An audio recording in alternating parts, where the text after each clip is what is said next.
Bonjour les amis. Eh ben écoutez, je viens de recevoir une nouveauté de chez Chausson. C'est le Chausson. Attention, roulement de tambour, petite surprise, Chausson 650.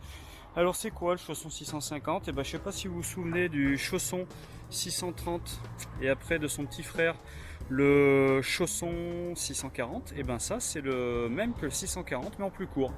Et ouais, en plus court, ce qui est plutôt intéressant. Parce que, vous voyez, au niveau de l'arrière, on est beaucoup moins long, on fait pas 7 mètres comme le 640, on fait que 6,36, 6 mètres 36. Donc pour des personnes qui ont besoin d'avoir un véhicule assez compact pour mettre dans leur cours, et ben ce véhicule est parfaitement adapté. Au niveau donc longueur 6,36, largeur 2,35 comme d'habitude, et au niveau de la hauteur 2,87. Donc on est sur les nouveaux porteurs Fiat. Ça y est, c'est parti mon kiki. Fini la vanne EGR, on met la D-Blue, donc on est sur un 2,3 litres toujours, vous voyez, est-ce qu'on va le voir correctement? On est sur le 2,3 litres 140 chevaux. Donc après au niveau carrosserie, vous voyez que c'est exactement la même chose. Pareil, tout pareil. On a les jantes alu de chez Fiat. Allez, je vais faire un point. Elles sont jolies mes jantes alu, noir mat comme ça. Moi je les aime bien. Donc évidemment le changement pour ceux qui sont déjà propriétaires d'un camping-car, c'est ce bouchon là pour la D-Blue, pour respecter la norme anti-pollution pour les gaz d'échappement à froid. Donc toujours le même principe, hein. On a toujours notre Energy Box là où on va retrouver l'eau et l'électricité, avec ici forcément ce qui dit électricité dit franchement P17. Là je vais ouvrir, vous allez voir qu'on a le remplissage des eaux qui se fait là. Moi j'aime bien ce système parce que vous voyez, on sort ça. C'est juste un pas de vis, on va pas perdre le bouchon avec la clé et rajouter une clé supplémentaire, on est tranquille. Et puis on peut ouvrir ici pour nettoyer tout le réservoir d'eau. Ici, l'électricité. Comme d'habitude, tonneaux fusibles qui sont symbolisés, hein, auxiliaire 1, auxiliaire 2. Alors, je vais essayer de faire un plan, je sais pas si ça va faire la mise au point correctement. Voilà. Donc on voit qu'il y a les éclairages, ABC, le chauffage, éclairage extérieur, intérieur, la pompe à eau. Donc c'est plutôt pas mal, c'est bien fait. Et ici, le disjoncteur. Donc sur ce véhicule, on conserve malgré tout une grande soute arrière avec double accès. On va regarder ça tout de suite. J'ouvre là, j'ouvre là. Voilà. Donc là, on se dit que la soute n'est pas bien large, mais c'est normal parce que là, en fait, j'ai un caisson pour ma bouteille de gaz dont l'accès se trouve juste derrière. Donc une bouteille de gaz. Et pourquoi une bouteille de gaz, vous me direz? Tout simplement parce que le chauffage de ce véhicule se fait sur le carburant du porteur. C'est-à-dire qu'on a un système Eberspatcher, c'est pas facile à dire, c'est l'équivalent d'un Webasto. C'est-à-dire que l'avantage c'est que le chauffage, ce qui pompe le plus hein, sur le gaz d'habitude, là on va partir sur le carburant, ce qui nous permet d'avoir le chauffage en roulant et surtout ça nous évite toutes les manutentions de bouteilles qui sont un petit peu pénibles. Donc là du coup vous en mettez qu'une qui va servir pour le chauffe-eau, la popote et le frigo. De l'autre côté du coup, je vous fais un petit plan quand même sur l'ouverture de la soute. Vous voyez, on a quand même une belle porte de soute. Allez, on va ouvrir tout ça. Donc, vous l'aurez compris, soute traversante. Comme d'habitude, ici, ma cassette de 19 litres. Bon, ça c'est la même chose, je ne vous fais pas voir à chaque fois. Hein. Ici, la respiration de mon frigo, ce qui implique qu'on est sur un frigo au gaz. Et là, on voit le petit logo VIP, ce qui nous dit qu'on est sur une finition VIP. Allez, on va rentrer à l'intérieur, ça sera plus intéressant pour vous. Allez, on va commencer par la partie conduite du véhicule. Donc Fiat Ducato modèle 2020, ce qui implique un 2,3 litres 140 chevaux avec AD-Blue. On retrouve notre commodo régulateur limiteur de vitesse. On a notre commodo pour les phares. Ici, on a le bouton de climatisation manuelle du véhicule. Boîte manuelle 6 rapports. Ce n'est pas la nouvelle boîte automatique, mais on peut le commander avec la nouvelle boîte automatique. Allez, on va dire en gros 3000 €.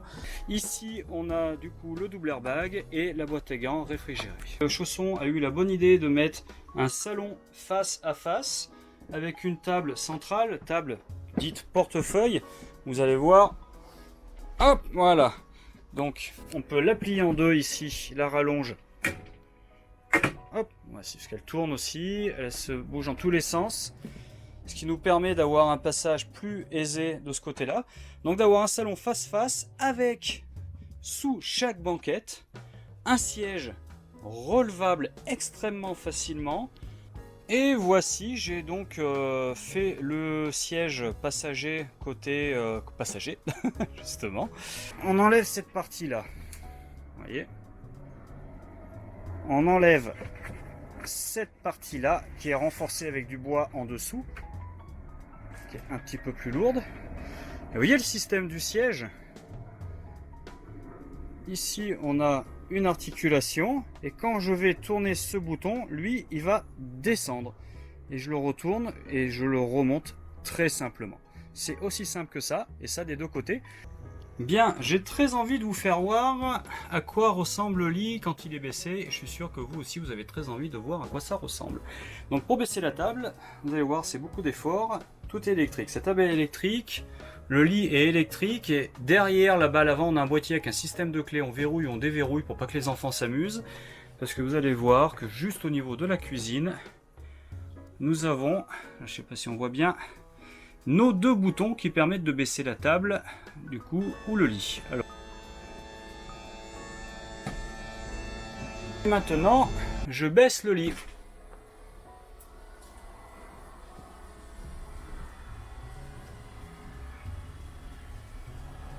Mon lit est au plus bas, donc on est sur un lit, vous voyez, regardez, au niveau du sol. On est sur un lit qui est allé à peine plus haut qu'un lit normal, qu'un lit standard. Et on a quand même, vous voyez, la possibilité, parce que ça souvent on me pose la question, de sortir de la cellule. Au niveau du lit, comme d'habitude, filet de sécurité, une échelle si on le laisse à hauteur, si quelqu'un dort en dessous pour pouvoir monter, et nos lattes. Allez, pour les gourmands, on passe à la cuisine. On a une partie ici qui vient se baisser comme sur les fourgons ou se monter avec un équerrage en dessous. Ne pas oublier de l'enlever quand le lit descend. Nos 3 feux avec piezo intégré. Ici, j'enlève cette partie-là. J'ai un bel évier inox avec le capuchon. Vous voyez, il y a en dessous des patins, ce qui permet de faire un dessous de plat. Je vous fais voir les... Voilà.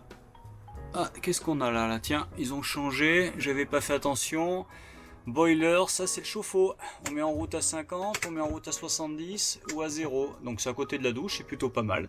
Ici, voilà, alors. Un grand placard ici, avec notre vaisselier, qui est plutôt pas mal également. Là oui, bon, on a de la place, hein. Là on voit nos vannes de gaz obligatoires de sécurité, notre ambiance LED en dessous. Je vais mettre de ce côté là. Là pareil, un grand espace pour mettre des casseroles ou des poêles, avec l'accès à la bonde du lavabo, enfin de l'évier. Et ici c'est du technique, on n'y va pas. Tiens, qu'est-ce qu'on a d'ailleurs en dessous, je me demande là-bas, est-ce qu'il y a un rangement? Alors qu'est-ce qu'on a en dessous? La banquette. Ah bah tiens, mon truma, mon chauffe-eau qui est juste là, avec quelques vannes de vidange. Je vois qu'il y a une vidange là pour l'hivernage, ma pompe à eau et mon chargeur électrique. Alors la batterie n'est pas là, la batterie est sous le siège passager. Pour en mettre deux, hein, c'est pas un problème.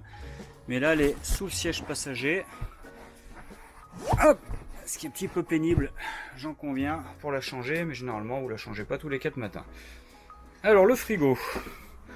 Frigo, grand frigo, 167 litres, trimix automatique, c'est-à-dire qui fonctionne sur le gaz, qui fonctionne, donc il y a plein badin sur le gaz, il crée du froid, il fonctionne sur le 220, quand vous êtes branché à l'extérieur, pareil, de manière optimum, et il va fonctionner sur le 12 volts, pas de la batterie cellule, mais sur le 12 volts du porteur, pour conserver le froid qui a été créé en amont.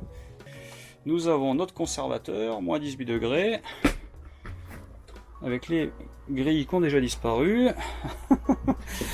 Et là, combien? 1, 2, 3 pour les bouteilles. Et là, pour les légumes, 1, 2, 3 étages, donc le grand frigo qui va bien. Alors la salle de bain déjà est immense. En plus, ils ont été rajoutés un grand miroir, ce qui nous la rend encore plus grande visuellement. Vous avez... Bien sûr, pour l'intimité, un rideau PVC, parce que les clients chaussons ont toujours des bonnes idées. Un accès dans la soute pour aller chercher ses packs d'eau, ça c'est pas bête. Là, je vais essayer de faire un plan plus général. De ce côté-là, les toilettes à tête rotative, comme d'habitude. Ici, c'est un système qui coulisse pour mettre tous ces produits, shampoing, etc. Crème de jour, crème de nuit, d'entre chien et loup. Notre lavabo PVC. Un rangement en dessous. Et là, moi, ce que j'aime bien, c'est la nouvelle porte de douche. Nouvelle porte de douche, un battant. Plus de système compliqué, accordéon. Non, un battant avec une partie magnétique. Et notre belle douche, alors pas au carré, parce que finalement, là, au lieu d'être en 7 mètres, on est en 6,36, donc il faut faire un peu plus petit, mais on a quand même, vous voyez, on voit nos doubles bondes d'évacuation, là, on a quand même une belle douche, hein.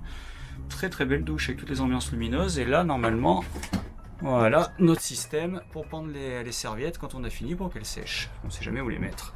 C'est plutôt pas mal. Et je vous souhaite une excellente journée ou une excellente soirée si vous êtes dans votre canapé. Allez, à bientôt les amis!